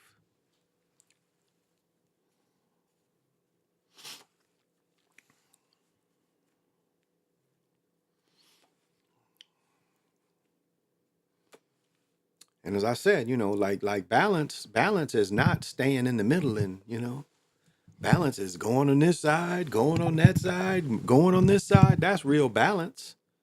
Balance is never just like a teeter-totter when you stay in the middle, like King of the Hill, when you push everybody off the teeter-totter. I don't know if y'all played that. King of the Hill on the teeter-totters. But balance is going on this side, going on that side. That's balance. Balance ain't just in the middle. Sometimes you got to lean to the right, and sometimes you got to lean to the left. That's how balance really works. And it's like, you know, you don't want to be, you know, you still want to have a little evil in you. Because if you're not doing what you're supposed to doing, or a deadline, that's really where I'm going with this. If you had a deadline or something, you want something to kick you in the ass and say, okay, let's do this. So you have to keep a certain aggressiveness in you just for motivation to get things done and to do things.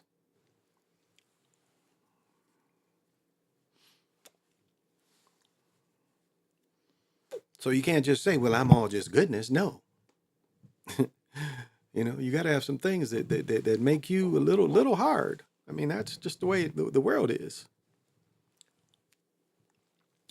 Because you have to be firm with people, especially as adults. You have to be firm with people and show people you're not fake and that you're real, and that you know you are a thinker.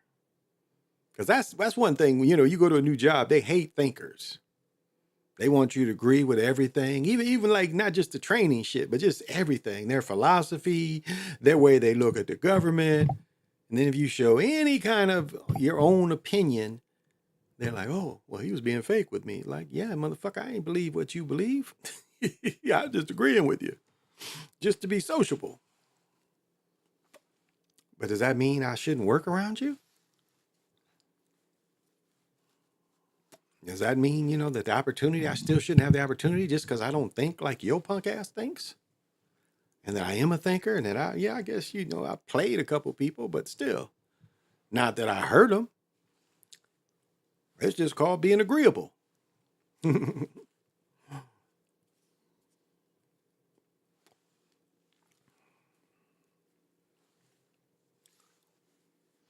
Well, it's like when we feed the beast. It's times that you know it might benefit you to feed the beast because you can see how the beast is moving. So you feed it a little bit, and then boom, something that you want the beast to do for you can get it to do for you just by feeding it. because it always wants your attention.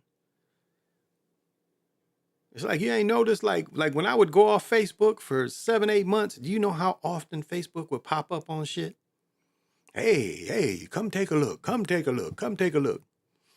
Credit Karma is the worst. It's like, hey, your score has changed. Hey, I just looked at the shit yesterday. Well, come take another look. We need to gauge you. Social credit score. Because this thing hates to be ignored. It hates when you don't say, hey, look at that thing. There's something fishy about that thing. Hey, PJ Allen, thank you for joining. You can't get too close to Michael. It's a foul. I appreciate you joining, bro.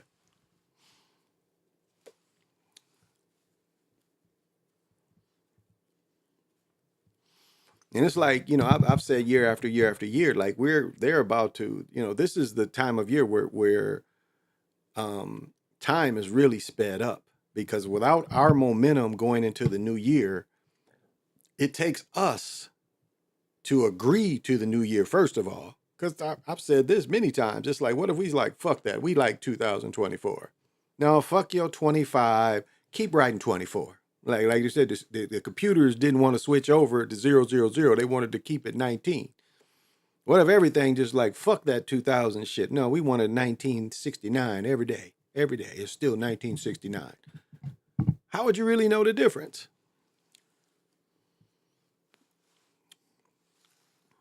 But we have to agree. And that's why these holidays is there. Again, they're all distractions.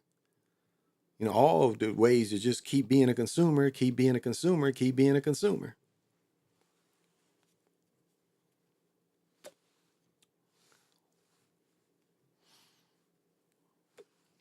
And then there's so many ways to get, sucked into being a consumer and never trying to create anything. That's the problem with consumerism, is you stop trying to create. You're so interested in getting things from others that you don't really take the time to create things for yourself.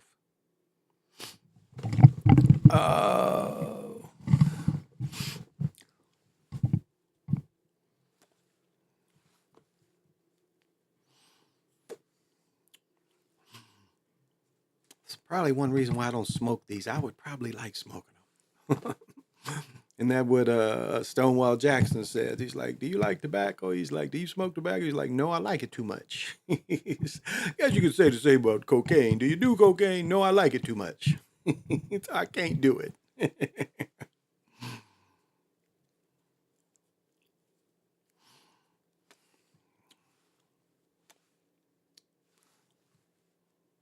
And it's like the beast will help you destroy yourself too. Like the beast will raise you to your highest high just to tear you down to your lowest low. And that's why, I look at Shadi McCoy, Rashad Vaughn, excuse me. They'll raise you all your life, your young life. You the top, you the top, you the top. And then right there, when you have it, you come home and you play in the Target Center, and your parents and your friends see you playing it. You're on TV. And then they take it away. And that's called when all the laughter dies in sorrow. And you got to think of a way, well, I love doing this, and I got to find another way to do this. And it's funny, when you going up, when they taking you up, you don't even see the falseness of you going up. You don't recognize it. You just riding that momentum of going up. And most people don't even see when the thing starts leveling off. It's like, I'm not going up anymore. I'm starting to level off. What's kind of going on here? I'm leveling off. Why am I leveling off? And then most of the time the decline is fast. It's faster. It's like a elevator without brakes on it. It's like to go up, it seems like it's just such a struggle, but once you get there, the way they will quickly tear you down seems like it's just instantaneously. It's like that movie where the brother woke up one day, the brother was a European, and he woke up the next day, he was a nigga. Godfrey Chambers. I can't think of his movie, but the next day he's a nigga. And the whole world changes. Denzel Washington's first movie where, he plays, his father was white and his father left him. And so his goal is to take his white father down. Because now his white father's, got to tell all his white friends, European friends, that, I got this melanated child. And it's funny, the whole movie he calls him Uncle Charlie. Can't think of the name of that movie.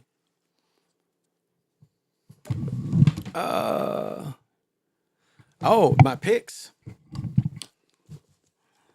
This weekend, I end up 8-5. I got the Ravens, Panthers, lost the Bears, lost the Bucks, lost the Broncos, won the Bills, lost the Commanders, won Vikings, lost Falcons, won Chargers, won Cardinals, won Eagles, won Lions. So I went 8-5 this week. For the year, I am 97-50. 97-50 for the year. So, what time is it?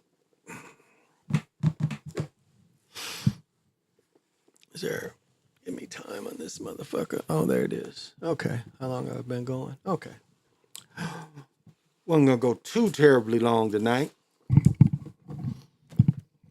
And so now, we're moving forward. Despite, how we feel about the holidays, they coming. But as I mentioned, realize that they're going fast, that the days is going fast. Like the Chiefs game where they blocked the field goal in the end with some bullshit. The Broncos should have easily won. I'll tell you who I was really impressed with. I must say, the script for Colorado looks pretty inviting. Kansas they play Utah this weekend, which Utah got robbed. I don't know if y'all saw, there was a bogus penalty that got Utah beat, but Utah got robbed. But I think they'll beat them. I think if they win out, they'll probably be in the Big 12 championship, which is their first year in the Big 12. Because last year they were in what was that conference called? I forget. But Colorado was in a different conference last year. So this is their first year in that conference. And if they run the table, they beat Utah. I think it's Utah, Kansas, Oklahoma State. Teams is beating. And I mention them because one thing, again, it's all scripted. But also, even though they script the games, they have to make an adjustment. Because I've said the egghead man in the room, or the bunch of egghead men in the room doing the betting and stuff, there, it's like, if you look at a sport like basketball, how, they're constantly scoring. So the way it's fixed is different than would be football, where the scoring is much slower. But yet it has to be action and continuous plays. So when that ball is thrown up there, the quarterback can overthrow it, underthrow it. But sometimes it's like they let it go, 50-50. They just let it go. Let's see who's going to get this one. We're not going to mess with this one. Let's see who's going to get it. And other times we see like what they did with Brady. The Marshawn Lynch play. It's like no one in their right mind would throw the ball in that situation. Especially when you played the team in preseason, you worked out with the team, and you showed that play in the beginning of the year to that team, and you ran that same play against that team in the preseason, and you telling me you gonna run it again in the Super Bowl. But Colorado, like the defense has really stepped up. You see the defensive adjustments being made. You see that number, I'll tell you what, what is it, 77 or 75, 77? That freshman guard, he should make All-American. That freshman tackle for Colorado, he should make All-American. He's been playing really well. He's keeping them niggas off Sanders. But I like the adjustments they're making on offense. I like the adjustments they're making on defense. The downgrade is the coonery that's costing them penalties. We saw the coonery that cost the touchdown, the dancing, Why? It's like Dion ain't said shit to these dudes about quit dancing, getting these penalties. The dude caught the touchdown, then he pointed the dude, which he got the fumble, and then he pointed at one of the players, and it took him back. Because they was about to score again. And remember when he pointed that dude, they took him 15 yards back. And they didn't end up I think they got a field goal out of it when they could have got another touchdown. Now, that could be part of the script, no doubt. That could be part of the script. But it's like, so it's like, maybe that's why he ain't cutting it out. And on the other hand, just let him do the dancing. I don't think you should be able to do the taunting because that makes motherfuckers mad. But the dancing, either do what the NFL did or completely get rid of it. Seem like sometimes it's okay, and it's up because it reminds me of, remember Key and Peele, where they was the football players, and like where he would do humps, and if he did too many humps, it was a penalty. That's what it reminds me of. It's like they look to see how long the dance is gonna be, and if it's too long, they throw a penalty, delay a game, and you can get kicked out. So that seems kind of funny.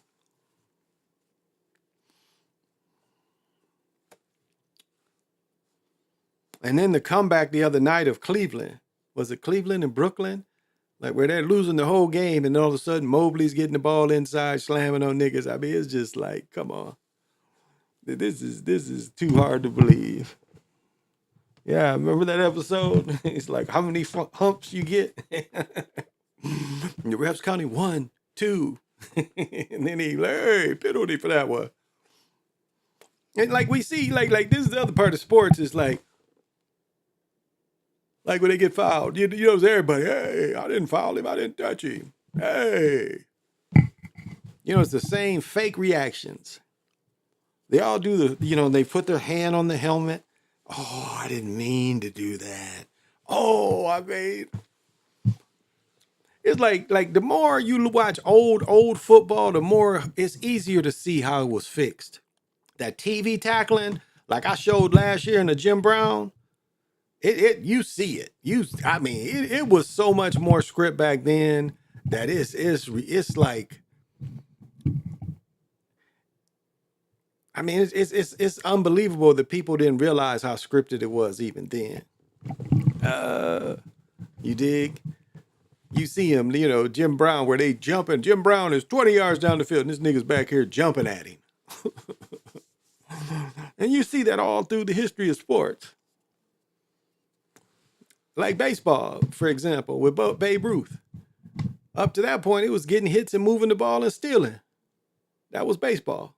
The Ty Cobb baseball was about moving the people around the bases. That's what baseball was in the late 1800s, early 1900s.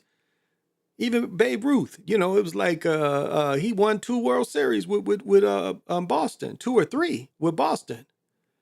It wasn't because he was hitting home runs. He was a hell of a pitcher.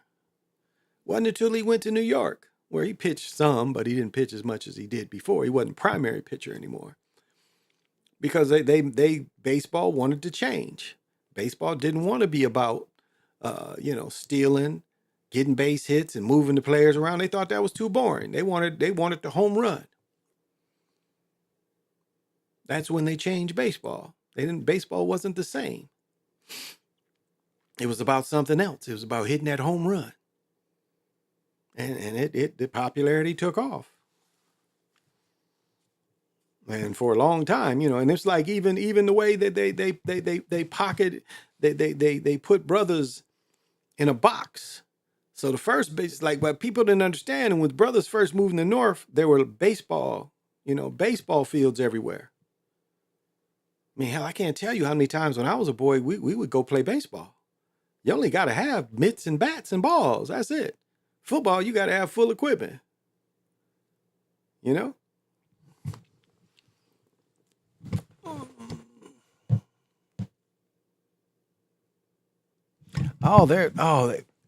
Max V Production, MVP Studios. He subscribed to his channel. He put a beautiful episode out today that's really deep, and I appreciate you. I appreciate that you put that together, and thank you for adding me to that because I felt touched by that. So check out his work. Subscribe to his channel. But yeah, see his latest work especially. It's really beautiful. Tribute he gave to the brothers and, you know, the people that's trying to connect with minds. Like I said, I'm not trying to change anybody's mind. I'm not trying to convert anybody. All I'm trying to do is have people look at reality in a certain way, and how to look at reality through your own eyes, your own ideas, without any attachments. And recognize when that monkey is on your back. Recognize that. Because so many times we don't recognize that. Because this thing can feed you all kind of fucked up thoughts. Like when you drive, you ever had, you know, when you drive, do you ever feel like, you know, the crash and all that? You know, something telling you, oh, I might crash. And have you fearful? I heard one dude I'm friends with on Facebook. What did he say? Dr. Cyrus, is that his name? Dr. Cyrus B. He said he had got in an accident in LA at a certain corner. And he said every time he go by that corner, you know, he would feel a certain way. And that's a fear program. That's a fear program. And that's the kind of programs they put out there. Is they put those fear programs out there for you. And so you just, you know, something that you should just move forward to and move on and not think about it. But every time you are in a loop almost. You know, you go to a place that you had an accident in, and every time you go by there, you keep yourself in a loop instead of breaking the loop and say, fuck it, that happened, I made it, let's go. I ain't got to think about that shit. And I think my son is, you know, he's really good at that, my youngest.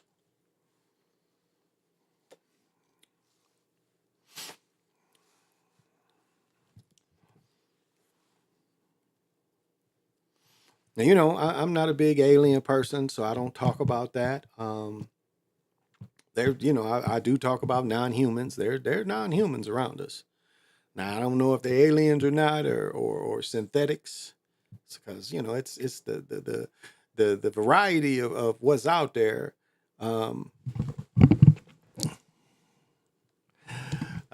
Yeah, the variety of what's out there is just it's you know, history teaches you is a little bit of everything out there.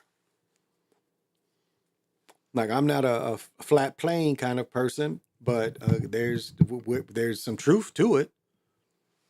All of it ain't true, and it's kind of obvious that there's something round over us. But again, all of those possibilities could be. It's like the thing, you know, that quantum of science says it's fake and real at the same time. Parts of it is real. Because this thing will make you see what you want to see. That's why with this mud flood thing, it as deep as you dig to learn about it, it'll keep coming up. It was like me and the Kennedy assassination. You know, it's like one time I think I had 30 books. I had at least 10 videos about this event that probably wasn't even real. It was a staged event for emotionalism.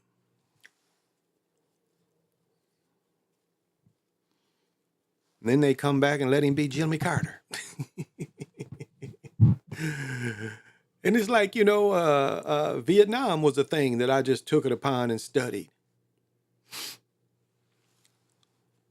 And how meaningless really that was. And how really it was really a war invented to kill baby boomers. 50,000 people, and you look at all those generations of people that disappeared because 50,000 Americans died. And really, what was the benefit? Rubber and heroin? What real benefit was it in Vietnam? Tungsten?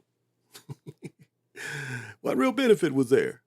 That they had to be there, and they had to keep the South, the Christians, the Catholics, keep the communists from coming down and fighting the Catholics. That's really what the war was, is you had the Catholics and the non-Catholics, who later came under the banner of communism. So they became Russia's proxy. And it was like you had two puppet masters. And then, you know, to put young men in the jungle and just say, go kill each other. I mean, you know how that takes away your humanity?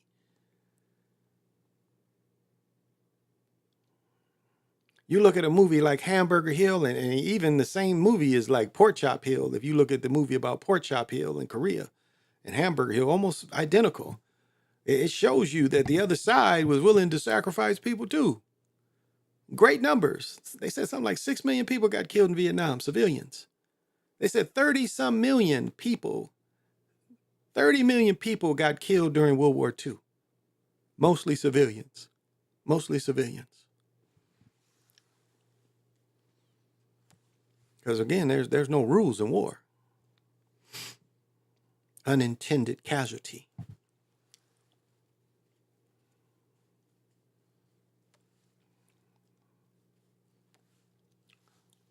And I've told you before, one of my partners, like, what was it like? And that nigga was like, hey, I loved it.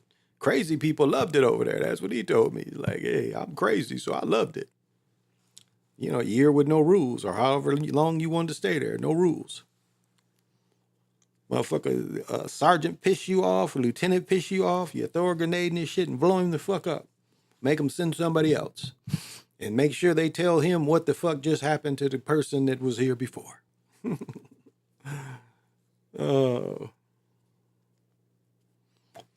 Well, I think I've touched on everything I wanted to touch on tonight. Yeah, we're getting into holiday season. Yeah, I think that Santa Claus Rock movie is this week. And then the week before Thanksgiving, the 22nd, is Wicked and Gladiator. I'm probably going to see both. It's funny. I didn't think it was the worst. I didn't think I would see a movie worse than Horizon. And then that Joker movie came out. I mean, that just made no sense that that movie was so bad. Horizon was terribly bad, too. I can't even watch Yellowstone now. Now, the Joker's pretty good. I mean, no, the Penguin. The Penguin is pretty good. I've got to watch the episode tonight and catch up. But it's pretty well written. But Horizon was terrible. And so was the Joker. It was like, when they could have saved the movie at the end, they did the opposite. It's like, man, they were saying that's one of the worst movies ever made. Well, I didn't take my medication, and it's damn near, I need to take my medication. So, thank you guys for coming. I always appreciate it. You know, as I said, I try to bring it no matter who watches. I try to bring it. Yeah, the Penguin is dope. I enjoy the Penguin a lot. It's a good show. Bone Tomahawk. Oh, yeah, the Penguin is pretty good. The Penguin's pretty good. Well, you know, as I said, time is going to be really moving these next 2 months. So, yeah, the Joker was horrible. I mean, the storyline, like the interesting cartoon character that, is a very complex person that always wants to win. And they gave you the opposite of that. There was nothing this Joker wanted to win. Every chance he had to win, he did not want to win. So he did not want to win. So that's, that's not in line with the character. Well, I appreciate it, Brother Sean. I appreciate it. But yeah, I'm going to call it. I'm late for taking my medication, and it fucks up the schedule. So this has been Big Pontiac. This has been the Chocolate Mountain Show. I appreciate